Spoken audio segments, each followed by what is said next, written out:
Hello and welcome to the Service Desk podcast. I am co-host James Downs. And I'm Rush here. And we're here to chat about all things ServiceNow, everyday life as a ServiceNow consultant, new features, implementation successes, and perhaps more entertaining when it doesn't go quite so well. Welcome back to the Service Desk podcast. Russ, so what have you been up to this week? What have I been up to? I have, I'm assuming I can say anything. It doesn't have to be ServiceNow related.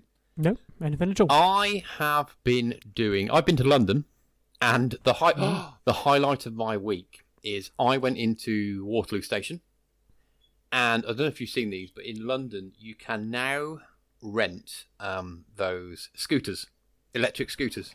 Ooh. So, and this is genuinely the highlight of my week, and I love telling my kids when I got home. But come out of Waterloo Station, there's like a parking bay, and you use an app. I think it was Lime. Other scooter providers are available, by the way.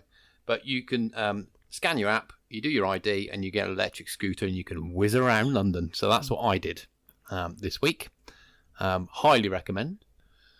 The other thing I haven't done this week, but I'm going to do. So tomorrow's Saturday, and I am doing a race. I've got a running race coming up. Very nice. What sort of distance? That is a 10k race. I am thoroughly unprepared, and it's going to be cold, wet, and windy. So I'm expecting a good one, but yeah.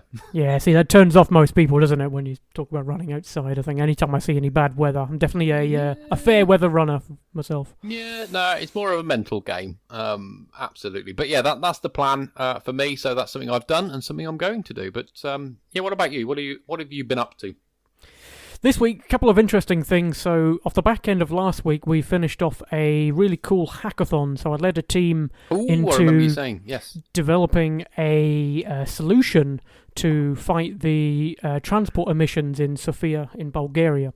So, something completely different. And, you know, using ServiceNow, we're able to come up with a solution to come back to people to say, hey, for this particular journey, you're going to use up this particular emissions and the air quality is this. So it was a really good experience. Learned lots along the way. It was the first hackathon I've actually been a member of anyway, so that was pretty interesting. We had our final on Friday, last Friday. You made the final? We made the final. I'd like to say there was over 100 applicants, but I don't know. There was only 15 teams that made the final. We made the final. Right. But the biggest issue on the final was that everything was being speaking in Bulgarian. So obviously we had no idea what was going on. I don't know what the winning entrance Bulgarian was. Just for the final. No, absolutely not. That wasn't part of our solution. So yeah, no, it was interesting. We didn't make the top 3, unfortunately. So there was no prize. But either way, the team learned lots of things along the way. Yeah, it's still a good experience, though. Absolutely, and actually something internal in our organisation, we're looking to build up a lot more hackathons to just help the learning process for some of our junior members as well. They're good fun. They're good fun. Brings people together.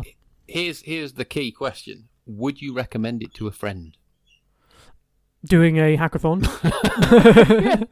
Yeah. What do you think I was asking? It's like that question they used to have about, I don't know if you've seen this on LinkedIn, about a browser. And the question is, would you recommend this web browser to a friend? And someone said, I need you to understand that people don't go around talking about web browsers. No, it was operating systems, wasn't it? Yeah. I won't recommend an operating system to a friend. Yeah, no, 100%. It was definitely a fun experience. It's out of the ordinary, it's not a usual sort of like project. So you get all together, you plan these things out, and if you win, you win. If you don't, then it's just a good learning experience all round. So 100%.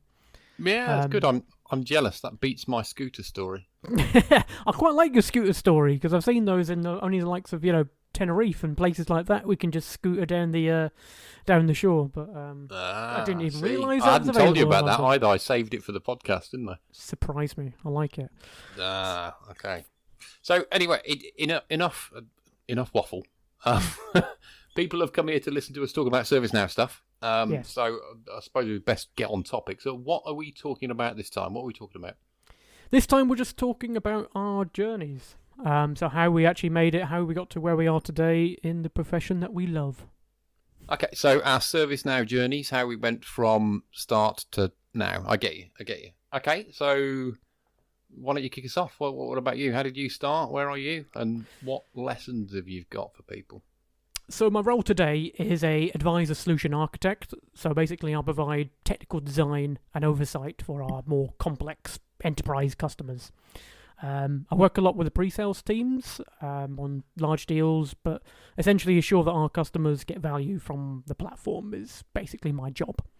But how I got here was basically my journey started by working on help desks, all the way in the Highlands of Scotland. That's where I grew up. You probably can't tell from my accent whatsoever. But that's where I started. How many service desks were there in the Highlands? There wasn't many IT companies. No. So yeah, I think everyone kind of worked for the same company. So anyone that I went to university with was all went the same way. It was everyone's first job, basically. Right. Okay. But yeah, no, all of my kind of working habits came from there. So it was incredibly busy. You had to have a good kind of hard-working ethos to be able to work there. But it gives you all the kind of perspectives, and you're working and resetting passwords for the likes of coal miners and random people, like the everyday people. Everyone loves a password reset. Oh yes. So I worked up from there. Basically, I worked from help desk to help desk, and supported different people and the NHS as well. But I eventually found my way into ITSM consulting, doing on-premise installs and general, running process workshops, gathering requirements. A natural progression from Service Desk, do you think? I think so. Why didn't you? Into the likes of application support, which was a bit more technical. Okay, because you can either go infrastructure or kind of software. Well, you're on the Service Desk, and not 9 times out of 10, but you've got those two avenues, really, haven't you? Others are you can go into, of course. Yes, you can go more technical and go into more like desktop side support or networks and that sort of thing. I wasn't particularly interested in that very much. It wasn't actually where the money was for me at the time either. So learning about this kind of avenue of consultancy, and I liked working with people as well, customers. So working in that kind of consulting environment where you're there face to face and get to experience things with the customers. And you get to have that sense of where they've found your time valuable, which makes you feel good, obviously. So this is where my consulting experience started from, into ITSM, and where I eventually moved across to Fruition Partners in 2015. Was it Fruition Partners, though? Yes. It was literally question. What was it called before Fruition Partners? What was it called? Drop a comment in the comments below, if there are comments below. If not, then send an email in. But it was literally right after the takeover. Okay. Yeah. I think I was one of the first people to join Fruition Partners as Fruition Partners in the UK. But yes, I worked my way up from there, basically. And that's where... Sorry, I keep interrupting. I need to let you talk, don't I? But that's where I first met you, wasn't it? In the Fruition Partners. It was indeed. Yeah, you were a customer, and I turned up at site to meet you to implement your discovery. You did do discovery. More on that in another podcast. I feel like coming. How did James and Russ meet? Oh, yes. Love story. Right. Anyway, yes, Dublin was actually the first release I worked on, which seems like an absolute age. There you go. You look at it back now and you're like, oh my God, is that really what it looked like? But I joined with, no scripting skills at all. I came to Fruition Partners as a process consultant with just, ITSM core process skills to be able to run workshops. I didn't know ServiceNow. I wasn't an admin. So I just came to it just as to be able to, get requirements and learn on the job, essentially. So as a junior consultant. So I just want to pick on that there, and it might be interesting for people listening here. Is you come from a service desk background, and you've gone for an interview at Fruition, and you come in from a process point of view, specifically around ServiceNow. How did that interview play out? How did that conversation go? I'm guessing it was a lot different than happens now, right? Yeah, very much so. It was very much the questions were centered around ITIL. everything was around ITIL. Everything was around ITIL, implementations and things like that. That's what 90% of our work was back then. So the question was more around, what would you advise if an incident was escalating and things like that. It was very much around best practice around ITIL v3. And I, of course, can answer those questions straight off the bat. And, it wasn't ServiceNow specific, so I couldn't say this is how you would do it in ServiceNow. I'd say this is best practice, and that was exactly what they were looking for at that particular point of time. They wanted people to be the experts of this is what the process is, so you adapt to the process rather than, anything that is not best practice. Absolutely. I think nowadays there's an element of ServiceNow questioning, isn't there, in the interviewing technique when it comes to process consultants or BPCs. Yeah, absolutely. Yeah. So essentially, I worked my way up from being a process consultant up to moving across to the technical teams. Once I found out I was a little bit technical and had that bit of a background, I could just, hone in on those skills. And as you said before, where we met, you're doing ITOM, so I was pigeonholed into doing ITOM discovery implementations. That's such a funny term, pigeonholed. Pigeon. We should say that. Pigeonholed. Can you put that in my pigeonhole, please? Say that out loud. I'm glad I got this. If anyone knows, if anyone knows where that comes from, and of course, email we need the origins. We need the answer. Sorry, go on. No, that's fine. Yeah, no, I've obviously worked my way up from there. So just through pure grit, determination, and going back to what I said right at the beginning about having that hard-working background and being able to work with customers and get good feedback from customers, that's how I've been able to propel myself up into the obviously the higher roles, doing senior technical consultant and then eventually architect. Okay, so if and that's hopefully it is to me an interesting journey you've been on there, and there's some key learnings I think to take away for anyone that's listening. I'm going to put you on the spot. 3 things, right? What 3 learnings? If the people listening to this and say, right, okay, this is James's journey. How do I replicate that? Or what did he learn? Or what mistakes did he make along the way that he would go back and change? So what 3 things, if I ask you, what's your advice as a veteran in the ServiceNow space for me? You're allowed 3 things. So the 3 things I would suggest is obviously knowing which role that you're applying for, because at that time I was applying for a process consultant. Yep. So the fact was at that point is I knew what I was getting in for. So my prep for the likes of the interview was purely around knowing best practice around ITIL. Okay. Nowadays, like you've mentioned before, it's completely different. It's not just IT anymore. It's grown a lot further beyond that. You have to know the best practice around HR and ITOM, and so that's the first thing. The second thing I would say is it's all about personality and you and how you come across to the likes of customers and how you communicate. Yes, you specifically. Me? How Russ comes across to people is how you should talk. What you should talk about in interviews. Yeah, we'll edit that bit out. Communication is obviously extremely important, and for you to be able to sit in front of customers and have difficult conversations is important. So, purely just working on those communication skills is going to be essential for any ServiceNow role, I believe. That's interesting. Soft skills. Okay, and your third and final bit of advice / imparting of knowledge.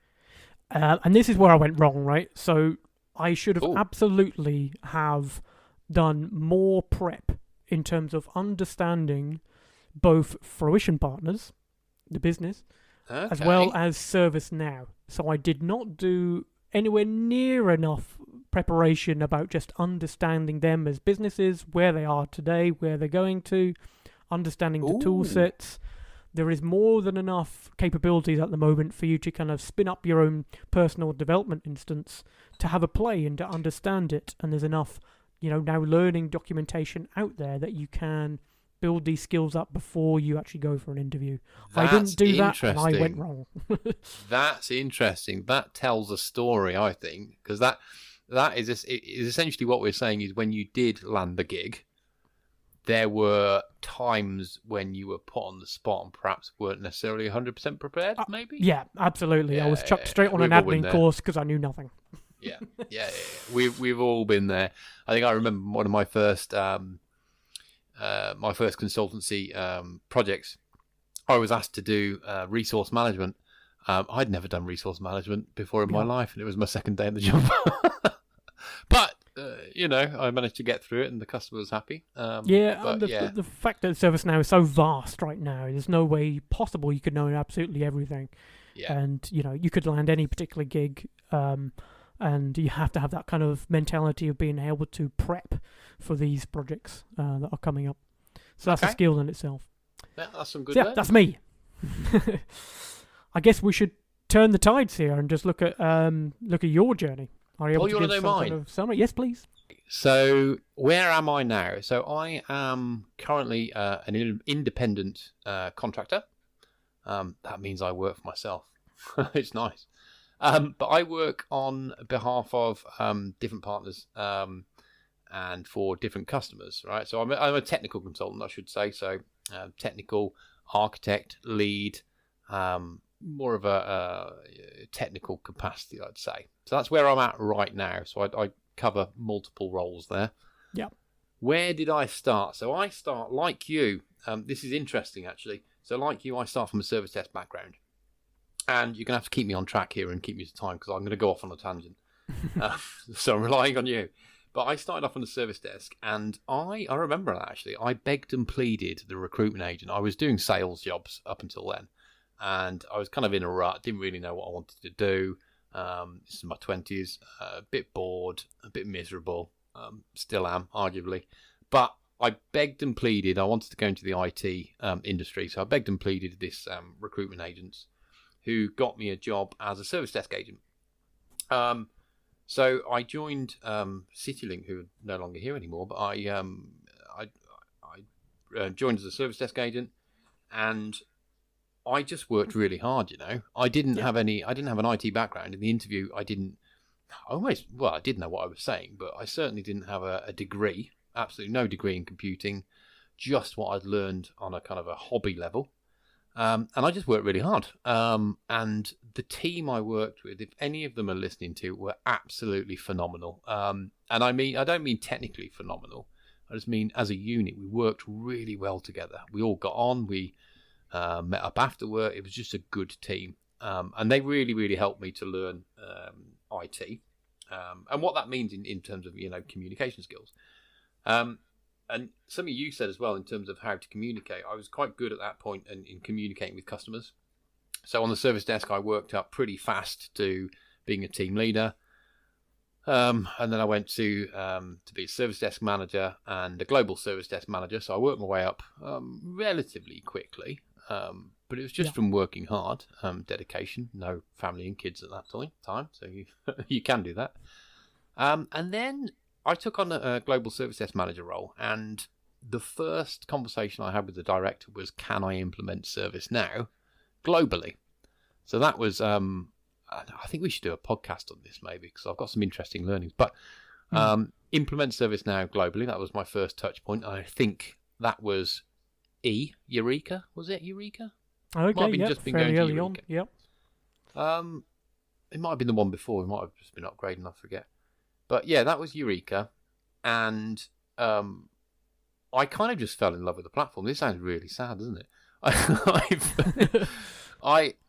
Because I started off technical, begged and pleaded to go into a technical role, and then started doing more people management. When ServiceNow came along, it allowed me to fall back into a bit more technical and more consultancy. So I was talking to the business about their requirements and also doing some of the technical delivery, and I absolutely loved it. Shortly after, we had one of our partners at the time was Fruition Partners, which is coincidentally how I met you. So you came in as a partner and helped us do some discovery stuff. Yeah. Then I joined Fruition Partners. The interview there was interesting. I went for not like you. I went for a technical role through and through. And the interview was more. It was more of a gauge of my personality, and God knows how, but I made it through based on my personality. And previously I'd worked with the likes of you yourself. Do you tend to find, because of these kind of like small circles around ServiceNow, that it tends to be the people that get hired at partners are people that you already know? Is it like, it's a fairly small circle, isn't it?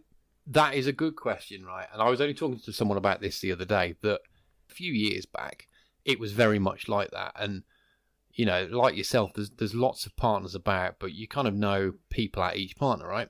But anyone that's kind of new into the industry in the last few years, that won't be the case, I don't think, because it's not as small community as it once was. I think there's still an element of that, but it's certainly not as abundant as it was before, if that makes sense. Yeah. And the interview I actually had, I remember Paul Cash, it was at the time, asked me, what can you offer the company? And I said, well, I can tell you 100 ways how to get it wrong. And it was kind of, well, that's part of consultancy, right? So I did Fruition Partners. I started off as a technical consultant there. I worked my way up to team leader there. That became DXC, as you know. And then I went over to another partner where with more kind of bespoke application development. So I did that. And then I decided, and do you know what? And this was, so I was kind of in a technical lead, technical architect capacity then. And COVID hit, and it kind of hit hard, like for most people. But, you're at home for what felt like 2 years. I know it wasn't, but it felt like 2 years, right? And I'd always had this kind of itch I needed to scratch to go and do my own thing, to go and do contracting. And that had been going on for years, even before ServiceNow times. And I just decided, look, COVID's hit. It kind of told me that you've got to kind of seize the moment and make some movements for yourself and put some dedication to more hard work in. So that's what I did. And I've been doing that for just over a year now. Absolutely loving it. And multiple different projects I've been working on, all interesting. Yeah, all varied. Yep. All varied, yeah. And I'm currently in a kind of a lead capacity / architect capacity at a particular partner right now, and that brings us to where we are. That's my journey. So I do have, it was actually, yes. I do have a question for you. So, do you feel that you're happier being pigeonholed into doing? No, I don't feel happy being pigeonholed. Doing technical consultancy, doing the actual work and implementation itself, rather than design and architecture. Would you rather that work doing design, handing it over to TCs to do the work, or are you rather, get your fingers dirty sort of thing? No, right. This is the reason why we do a podcast together, right? Because if it was just me talking, I wouldn't think about things like that. So I'm glad you asked that question, and that's one thing I want to make very, very clear. So I come from, like I said, kind of a service desk manager background where I had to, like you, I learned ITIL, and I did many of the intermediate courses of ITIL. So my background, like yourself, is process. So I find I can flick between process and technical quite naturally. Yeah. And in fact, if you were to give me a set of requirements, say just go and do them, I couldn't do it without challenging, right? Not to say I'm going to sit there and challenge it. If it's a perfectly good story and reasonable, you're not going to say anything, are you? But I absolutely love getting involved in the process side, understanding what people are trying to achieve, why they're trying to achieve it, not just doing the technical side. Don't get me wrong, I love getting my head in some code. That sounds a bit weird, but I do love that. But no, I do like the process side, and I like the design side. I think every project that we embark on, there should be an element of design. Again, another podcast I'm fearing make a note of that. But there should be an element of design, and I love doing that as well. So to answer your question in a really waffly way, is I enjoy it all, and I'm quite lucky I can kind of turn my hand to it all, if that makes sense. Yes, and that's obviously benefit of being a contractor as well, I guess, isn't it? You can do that all-rounder sort of role rather than something very specific. Yeah, that's it. So Russ, from what we've learnt then, what are your 3 key learnings about your professional journey? This is an interesting one. So what do I want? So anyone that's listening to this, what do I want them to know or understand? I want them to know. I would tell anyone that's thinking about going to the land of ServiceNow or on their journey already, I would say to absolutely think about soft skills. It's not all about technical ability. Now learning is fantastic. Don't get me wrong. There's a lot of stuff out there. There's some good YouTube videos to watch. Plug there. But I would also say, it's about soft skills as well. And I think it's something you mentioned is learn how to be comfortable in what you're talking about technically, but also learn how to listen to the customers. Quite often I've sat there and people will just impart knowledge or say, this is the way it is. It's great. This is the way the out of the box is. That's fantastic. That's what we're there for. But we're also there for to understand what the customer wants and apply that to ServiceNow. And that means we've got to listen and we've got to be, we've got to have those soft skills as well. So that's number one. Yeah, very key. Yeah. Number two, I would say dedication and hard work. Things, and I have to tell my kids this as well, actually, things don't just fall on your lap. I think if and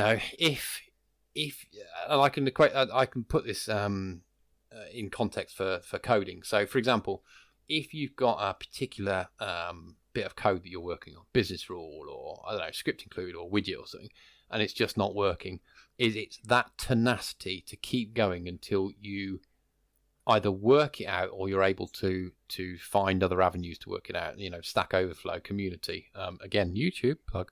But that tenacity to keep going and kind of not give up. So I would say that. I mean, we've all been there. I hope we've all been there anyway. Until I've been there at 11 o'clock at night or 1 o'clock in the morning and can't sleep because I'm thinking that one line of code is doing my head in. Why will it not work? Yes, but and I've been known to get up in and the just same breath, it's about knowing when you stop. It's almost just as important to know when to ask for help. Yeah.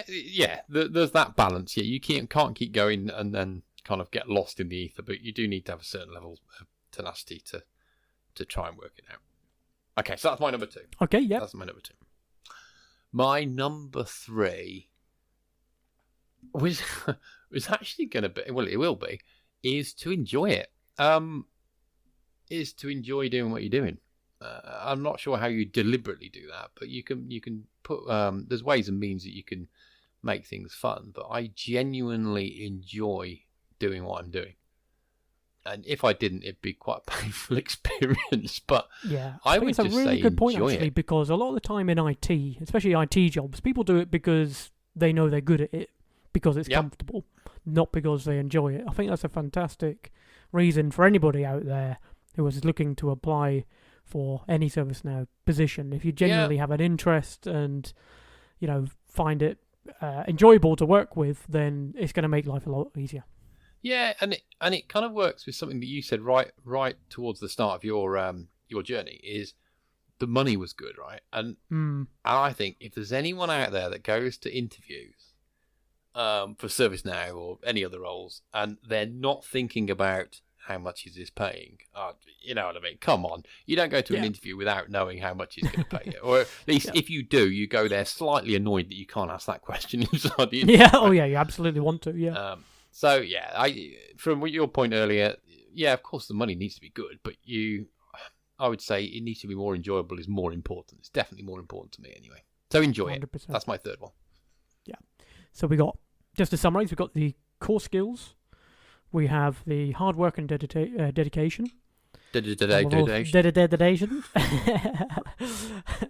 And we've also got the enjoyment. Enjoy your job. Yes. That's my three. Fantastic. Well, it was great to learn about your journey and what you feel is important for those who are looking to get into the same line of business that we are.